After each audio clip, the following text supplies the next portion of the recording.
Hello friends, welcome to S Y academy. आज इस video में हम बात करेंगे एवोल्यूशन ऑफ कंप्यूटर की। जो आज का आपका कंप्यूटर है वो कैसे इवॉल्व हुआ है, शुरू में कैसे कंप्यूटर्स हुआ करते थे, और दोस्तों हम ये भी देखेंगे आगे फ्यूचर कैसा रह सकता है।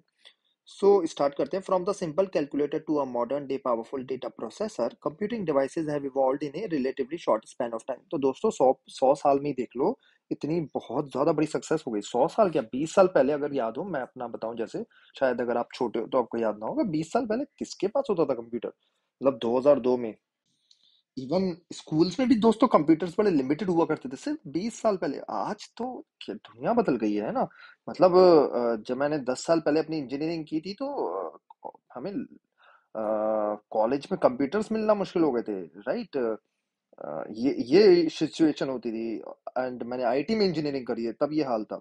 और आजकल तो सिचुएशन ये है कि आप आईटी हो या नॉन आईटी हो, तब भी आपको कंप्यूटर्स, लैपटॉप्स, ये तो बेसिक्स ही है। अगर नहीं मिलेंगे तो फिर लोग खुद खरीद लेंगे, उनको इम्पोर्टेंस इतनी पता चल गई है, राइट। तो समय इतना बदल गया है दोस्तों, राइट, इन बहुत ही शॉर्ट स्पैन ऑफ टाइम में। ये एक ब्यूटी है। The evolution of computing devices in shown is shown through our timeline in figure 1.4। थोड़ी इंपॉर्टेंट टाइमलाइन है दोस्तों ये। देखो दोस्तों, सबसे पहले हम चले जाएंगे बीसी। ठीक है, बीसी की फुल फॉर्म क्या होती है, कमेंट सेक्शन में, भाई वो वाली फुल फॉर्म मत लिखना बीसी की, ठीक है। तो बीसी की फुल फॉर्म क्या होती है, कमेंट सेक्शन में लिखो। मैंने हिस्ट्री के लेक्चर्स भी बनाए हैं, आप सब लोगों को देखे ही होंगे। तो एबेकस थे, उन्होंने एक बड़ी फनी सी चीज करी थी, मैकेनिकल डिवाइस बनाया था उन्होंने जो कंप्यूटर की तरह ही एक्ट करता था। So computing is attributed to the invention of abacus almost 300 years ago। ठीक है, तो ये क्राइस्ट जब पैदा हुए उनसे भी पुरानी बात है दोस्तों ये। नियरली आप देखो तो ये क्या अशोका के पीरियड से भी पहले की बात है, राइट। वैदिक काल की बात हो रही है ये। ठीक है, एबेकस ने 3,000 साल पहले एक चीज करी थी। उन्होंने एक मैकेनिकल डिवाइस बनाया था दोस्तों, which was capable of doing basic arithmetic calculations. सिर्फ एरिथमेटिक कैलकुलेशंस करता था, प्लस माइनस ना, प्लस। और दोस्तों पता होना चाहिए आपको, हम आगे चल के देखेंगे कि अगर दोस्तों आपको प्लस आता है और माइनस आता है तो आप मल्टीप्लाई डिवाइड भी कर सकते हो। फॉर एग्जाम्पल 2 इंटू 2, अगर आप 2 इंटू 3 ले लेता हूँ मैं, 2 इंटू 3 अगर आपको करना है तो इसको ऐसे कर दो, 2+3, है ना। सॉरी, 2+2+2, है ना। टू को मतलब 3 बार ऐड कर दो, 2 इंटू 3 क्या हो गया, 3 बार ऐड कर दो, ये 6 हो गया, है ना दोस्तों। अब ये बताओ, 4/2 आप कैसे लिखोगे, 4/2 कैसे लिखोगे, कमेंट सेक्शन में ट्राई करना। तो मेरा कहने का मतलब ये है कि अगर आपको मल्टीप्लाई और डिवाइड आता है, सॉरी, पॉजिटिव और नेगेटिव आता है, तो आपको मल्टीप्लाई, डिवाइड और बाकी काफी सारे ऑपरेशंस आप निकाल सकते हो। तो कंप्यूटर साइंस में अगर आप, जैसे हम आगे पढ़ेंगे, आप इंजीनियरिंग भी करोगे कंप्यूटर साइंस में, तो आपको रियलाइज होगा कि plus minus are the most important operators. ठीक है। ठीक है दोस्तों, ये 500 बीसी की बात है। एबेकस एग्जाम में पूछा जा सकता है एमसीक्यू की तरह, अगर आप क्लास 11th के स्टूडेंट हो। 1642 में आ जाते हैं दोस्तों। तो ये 1642, मतलब अगर आप देखो तो इस टाइम में भारत में जो थे शाहजहां रूल कर रहे थे, ठीक है। तो उनके टाइम पीरियड की बात है। तो क्या हुआ, पैस्कल की बात करेंगे। Blaise Pascal invented a mechanical calculator known as Pascal calculator और Pascaline to do addition and subtraction of two numbers directly and multiplication and division through repeated addition and subtraction. ठीक है दोस्तों, तो यहाँ पे देखो आपको खुद ही मिल गया पैस्कल कैलकुलेटर बना, जिसमें आप एडिशन एंड सब्ट्रैक्शन कर सकते थे, मल्टीप्लिकेशन एंड डिवीजन भी कर सकते थे। और यहाँ खुद ही लिख दिया कि रिपीटेड एडिशन रिपीटेड सब्ट्रैक्शन से आप एडिशन और आप मल्टीप्लिकेशन एंड डिवीजन भी कर सकते हो। ये पैस्कल कैलकुलेटर बना 1642 की बात है दोस्तों। ठीक है, पैस्कलिन, राइट। आगे बढ़ते हैं दोस्तों, एनालिटिक इंजन पढ़ेंगे। सो Charles Babbage invented analytical engine, a mechanical computing device for inputting, processing, मतलब इनपुट भी डाल रहे हो, इस बार प्रोसेस भी हो रहा है एंड स्टोर भी हो रहा है एंड डिस्प्ले भी हो रहा है output, which is considered to form the basis of modern computers. देखो इसमें अचीवमेंट क्या हुआ 1834 में, कि आप प्रोसेस तो कर ही रहे हो, स्टोर और डिस्प्ले भी कर रहे हो। ठीक है, ये इंपॉर्टेंट चीज है, स्पेशली स्टोरेज, है ना, स्टोरेज का कॉन्सेप्ट आया है। अब आ जाते हैं दोस्तों 1890 में, टेबुलेटिंग मशीन के बारे में बात करेंगे। Herman Hollerith design a tabulating machine for summarising the data stored on the punch card. तो आपकी जो पंच कार्ड में डेटा स्टोर हो रहा है उसको समराइज कर दिया एक फॉर्म में, टेबुलेटिंग फॉर्मेट है। ठीक है, it is considered to be the first step towards programming. तो प्रोग्राम कर दिया ये, ठीक है। पंच कार्ड में जो आपका डेटा है उसको समराइज करके दिखा दिया, for summarising the data stored on the punch card. इतनी पुरानी बात, 1890 में। और ये फर्स्ट स्टेप था टुवर्ड्स प्रोग्रामिंग। यहाँ पे कुछ प्रोग्राम लिखा गया। प्रोग्राम मतलब क्या होता है दोस्तों? सॉफ्टवेयर लिखना। ठीक है, अगर मैं कोई, जैसे एक एग्जांपल है, मैंने एक प्रोग्राम लिखा A+B, ये भी एक प्रोग्राम है दोस्तों। अगर यूजर ए डालेगा, बी डालेगा, तो मेरा प्रोग्राम सम कर देगा। ये एक प्रोग्राम है, इसे ही दोस्तों सॉफ्टवेयर भी कहते हैं। कोई कंफ्यूजन नहीं होना चाहिए, बिल्कुल सिंपल रखना चीजें। लोग अच्छे से समझाते नहीं तो लोगों को क्लियर नहीं होता। 1937 में आ जाते हैं, ये भी बहुत बड़ा मोमेंट था, Turing machine. The Turing machine concept was a general purpose programmable machine that was capable of solving any problem by executing the program stored on the punch cards.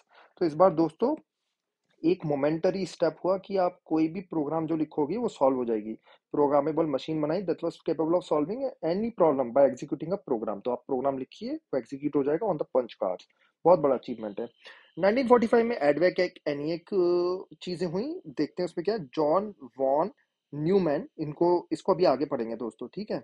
John von Newman, जहाँ पे ENIAC की full form भी देखेंगे, introduce the concept of stored program. Stored कर सकते हो, stored program computer which was capable of storing data as well as program in the memory। तो ये बड़ी अचीवमेंट होती है, मेमोरी में स्टोर करना चीजें। और मतलब दिमाग काइंड ऑफ बना दिया है ना, जैसे दिमाग में आप प्रोसेस कर सकते हो, स्टोर भी कर सकते हो। The EDVAC and then ENIAC computers were developed based on this concept, right. तो जॉन वॉन न्यूमैन का काफी बड़ा कंट्रीब्यूशन था। अब आप स्टोर भी कर पा रहे थे डेटा। आ जाते हैं 1947, ट्रांजिस्टर। तो वैक्यूम ट्यूब जो थी, जो पहले वैक्यूम ट्यूब यूज होती थी और बड़े बड़े कंप्यूटर्स बनते थे, अब ट्रांजिस्टर्स आ गए। वो replace by transistors developed by Bell Labs using semiconductor material. ठीक है, सेमीकंडक्टर मटेरियल सिलिकॉन वगैरह डला होता है, उससे बनने लगी। 1970 में इंटीग्रेटेड सर्किट बने, बहुत बड़ा अचीवमेंट है। अब आपके जो ये होते हैं ना प्रोसेसर्स, सीपीयू, इसके अंदर इंटीग्रेटेड सर्किट्स ही होते हैं दोस्तों। या आपकी मेमोरी में भी इंटीग्रेटेड सर्किट्स ही होते हैं। Is a silicon chip which contains entire electronic circuit on a very small area. बड़ा अचीवमेंट था, छोटे से एरिया में बड़ी चीजें कर पा रहे थे अब आप। The size of the computer drastically reduce because of ICs. तो इंटीग्रेटेड सर्किट से एक बहुत बड़ा अचीवमेंट तो दोस्तों हमने पढ़ा। आप इसको याद रखने की कोशिश करना, स्पेशली अगर आप क्लास 11th के स्टूडेंट हो, क्योंकि एग्जाम में पूछेंगे।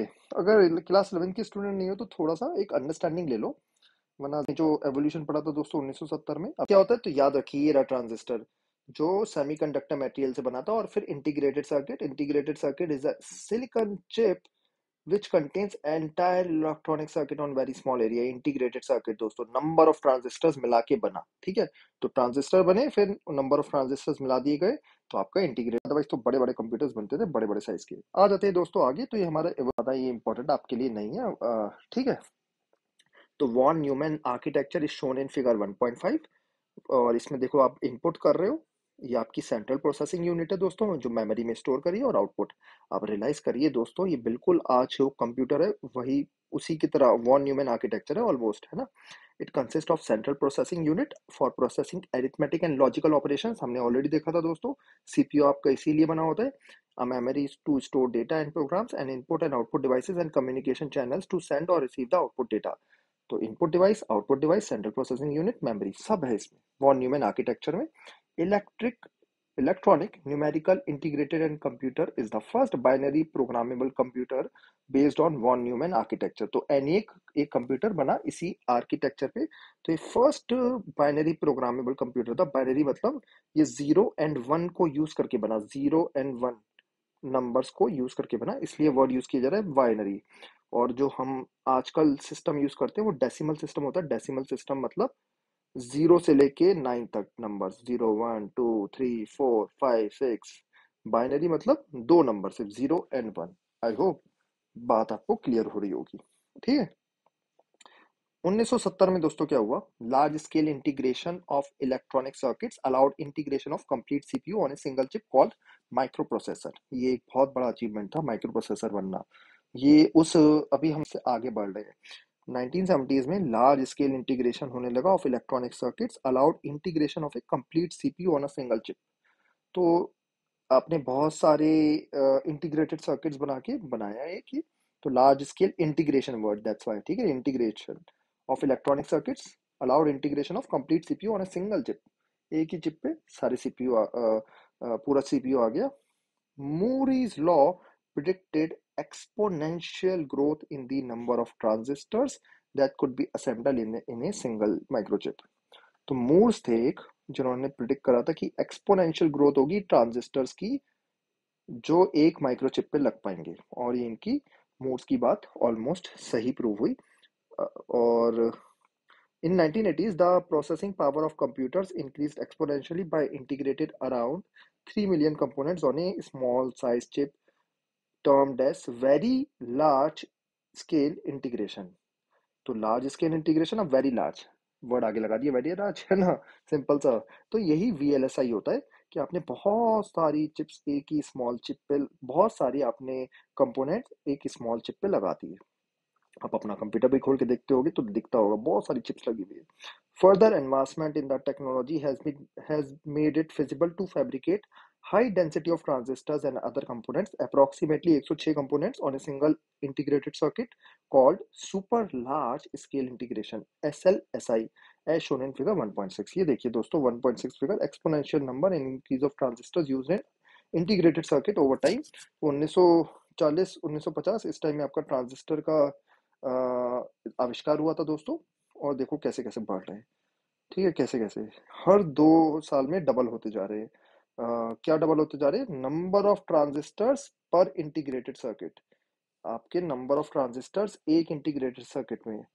ठीक है दोस्तों, अगर आप बोलोगे मिस कर रहे हो कि ट्रांजिस्टर सर्किट बन गया, ठीक है दोस्तों, तो आप देखो यहाँ पे आपकी integrated circuits, number of transistors on your integrated circuits are getting doubled. या देखो, अब आप थोड़ा सा रिलेट कर पाओगे, कोर i7 कोर i9 आ गया है आजकल, एप्पल ने तो M1 भी निकाल दिया है।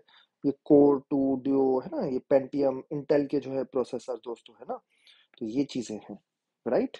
माइक्रो प्रोसेसर, बहुत सारे माइक्रो प्रोसेसर को बना दो तो प्रोसेसर बन जाता है। ठीक है, ये पढ़ लेते हैं मूर साहब ने क्या कहा। In 1965 Intel co-founder Gordon Moore introduced Moore's law which predicted that the number of transistors on a chip would double every 2 years। तो हर 2 साल में आपके ट्रांजिस्टर्स एक चिप में डबल होते जाएंगे, राइट। देखो डबल होते जा रहे, 4000 8000, है ना। उसके बाद तो यहाँ पे डबल होते जा रहे हैं ना, while the cost would be half. कहते हैं ट्रांजिस्टर बढ़ते जाएंगे बट कॉस्ट कम होती जाएगी। तो दोस्तों आज देख रहे होगे कॉस्ट काफी कम है, राइट। एंड यही कॉस्ट 20 साल पहले मोबाइल्स की बहुत ज्यादा थी, राइट। तो अब कॉस्ट एमआई वगैरह की फोन देखिए, इन सबकी कॉस्ट कितनी कितनी कम है, राइट। तो ये चीजें। IBM introduce it's first personal computer for home user इन 1981 दोस्तों। ठीक है, बहुत बड़ा रेवोल्यूशनरी मोमेंट था कि घर में कंप्यूटर आने लगे। फिर एप्पल ने अपना मैक लिया है। ठीक है, Apple introduce Macintosh machines in 1984, तो जिसमें मैक ओएस चलता है, ऑपरेटिंग सिस्टम। ऑपरेटिंग सिस्टम वो होता है जो हार्डवेयर और यूजर से इंटरेक्ट करता है, आगे चल के पढ़ेंगे, शॉर्ट में ये होता है OS. The popularity of personal computer search by the introduction of graphical user interface. Graphical user interface मतलब ये होता है कि आप कुछ डालिए और आपको दिखेगा। जो आपको मॉनिटर है ना, वो ग्राफिकल यूजर इंटरफेस है, वहां पे आपको चीजें दिखती हैं। ठीक है, तो ये दिखने से, जब चीजें दिखने लगी तो इंसान रिलेट कर पाया उससे, वरना तो सब थोड़ा सा एनालॉग डिजिटल फॉर्म में चलता था। तो by the introduction of GUI based operating systems bye Microsoft, बहुत बड़ा अचीवमेंट था, इसमें बिल गेट्स का कंट्रीब्यूशन है। And others in place of computers with only command line in interface. तो पहले क्या होता था दोस्तों, कमांड लिखनी पड़ती थी, कमांड्स, है ना।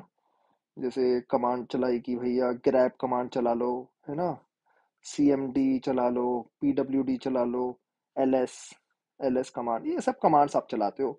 थोड़ा सा ये भी कभी सिखाएंगे दोस्तों, है ना। अगर आपको यूनिक्स और डॉस यूज करा है तो आप समझ पाओगे।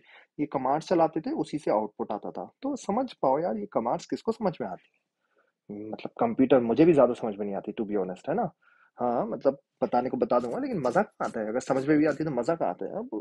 अब क्या होने लगा दोस्तों, सब आपको दिखने लगा, सब यूजर इंटरफेस बढ़िया सा हो गया, सब दिख रहा है आपको। कमांड चलाने की जरूरत नहीं है, कंप्यूटर पे कोई बैठता है वो कमांड थोड़ी ना चलाता है, वो तो अपना पूरा अच्छे से यूज करता है कंप्यूटर। जो चलाना होता है ऐप खोलो, इंटरनेट खोलो, जो करना है करो, माइक्रोसॉफ्ट पेंट वर्ड वगैरह, है ना।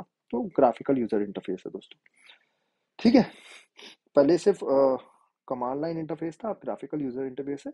अच्छे डेवलपर्स आज भी कमांड लाइन इंटरफेस यूज करते हैं। ठीक है, तो मैं भी अगर आपको कभी सिखाऊंगा पहले कोई कोर्स, तो कमांड लाइन इंटरफेस में सिखाऊंगा, फिर GUI क्योंकि आपकी अगर कमांड लाइन इंटरफेस में आप स्ट्रांग हो तो बड़े तगड़े डेवलपर बनोगे आगे चल के।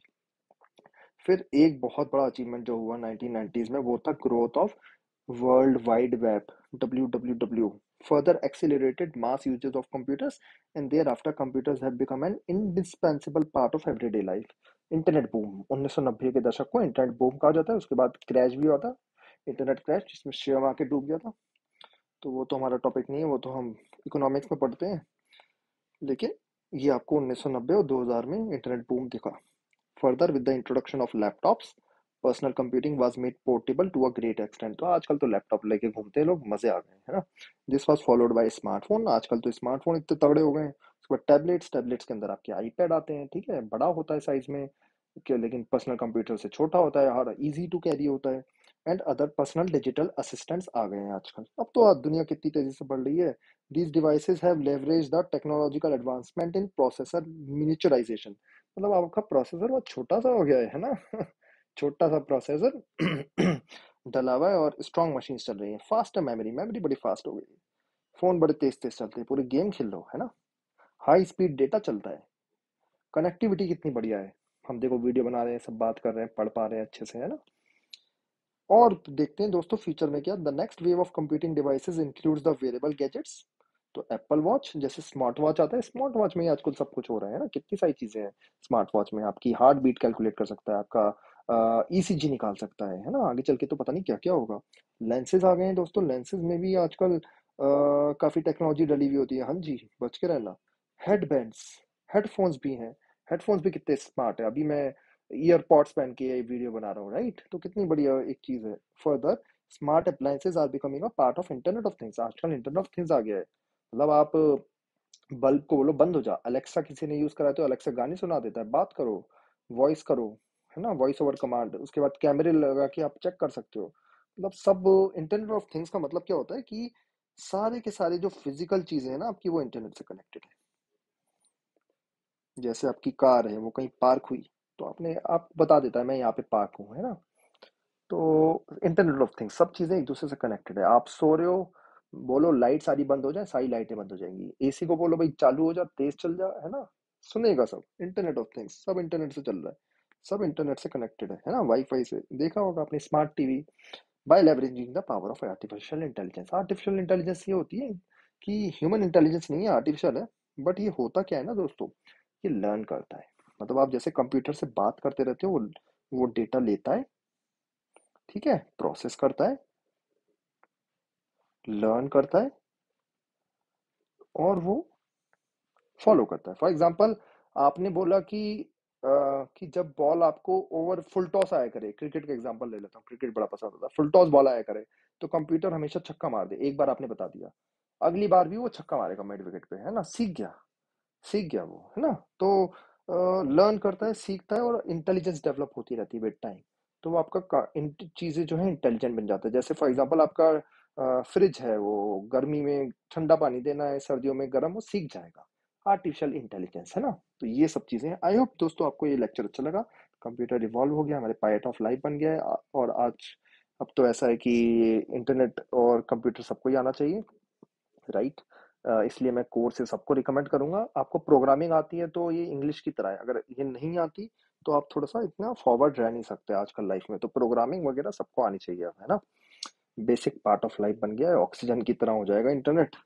ऑक्सीजन चल रहा है तो जिंदा है, नहीं है तो नहीं। क्योंकि ऐसा ऐसा हो जाएगा जैसे इंटरनेट से फ्यूचर में अब क्या आ जाएगा मेडिकल डिवाइसेस में, कि किसी की शुगर डाउन है तो वो उनको शुगर डाल देगा, है ना। शुगर अप हो रही है तो इंसुलिन दे देगा।